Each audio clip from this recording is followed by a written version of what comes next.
Jadi ketika Bang Deki mengatakan bahwa Paulus itu bukan seorang nabi, ini sudah terindikasi bahwa dia adalah nabi palsu. Kenapa?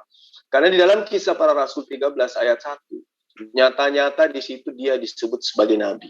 Pada waktu itu dalam jemaat di Antioquia ada beberapa nabi dan ada beberapa pengajar, yaitu Barnabas dan Simeon yang disebut Niger, dan Lukius orang Kirene, dan Menahem yang diasuh bersama dengan Raja wilayah Herodes, dan juga Saulus. Dia masuk ke dalam daftar nama yang disebut sebagai nabi dan juga pengajar. Jadi kalau Anda mengatakan bahwa dia bukan nabi, di sini yang diutus ke Antioquia ini adalah seorang nabi dan juga seorang pengajar. Dan di situ ada namanya Saulus.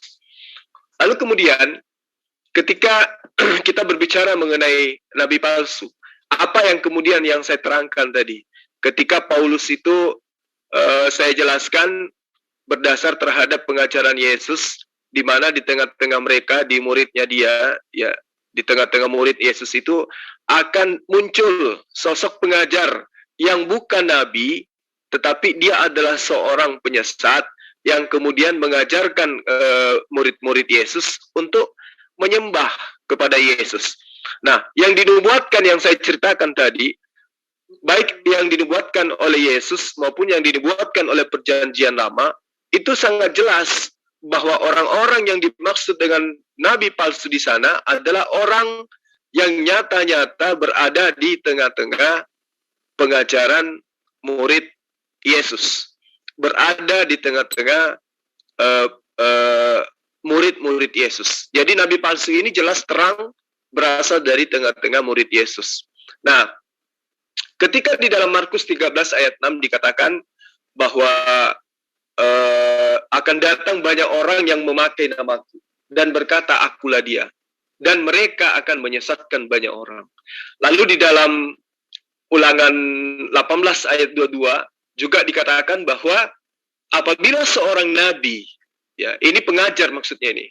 Nabi di sini adalah pengajar, berkata demi nama Tuhan, dan perkataannya itu tidak terjadi dan tidak sampai, maka itulah perkataan yang tidak difirmankan oleh Tuhan. Dengan terlalu berani, pengajar atau nabi itu telah mengatakannya, maka janganlah gentar kepadanya. Ulangan 18 ayat 22, Markus 13 ayat 6, itu sangat jelas mengatakan bahwa nabi-nabi palsu itu terbukti ada di tengah-tengah murid Yesus. Markus 13 ayat 22 mengadakan tanda-tanda mujizat untuk menyesatkan. Markus 13 ayat 6 mengatakan dirinya sebagai Kristus. Ulangan 18 ayat 22, perkataan yang diatasnamakan Tuhan itu tidak sampai atau tidak terjadi atau tidak benar. Ulangan 18 ayat 22 dengan sombong juga mengatakan bahwa firman yang diperintahkan itu adalah firman dari Tuhan. Nah, coba kita lihat bagaimana kemudian Paulus dalam 2 Korintus 1 ayat 3, Kolose 1:15, Filipi 2 ayat 6. Di situ jelas sekali Paulus mengatakan dalam ajarannya bahwa ia menerima wahyu dari Yesus. Berarti apa yang diucapkannya, logikanya harus berkesesuaian dengan ucapan-ucapan Yesus.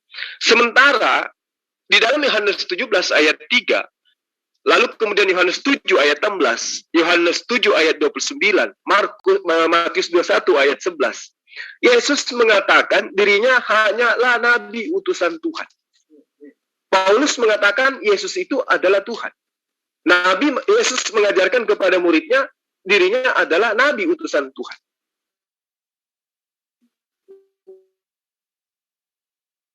Ini adalah salah satu bukti bahwa Paulus itu ajarannya menyimpang dari Allah dan ajarannya menyimpang dari ajaran Yesus.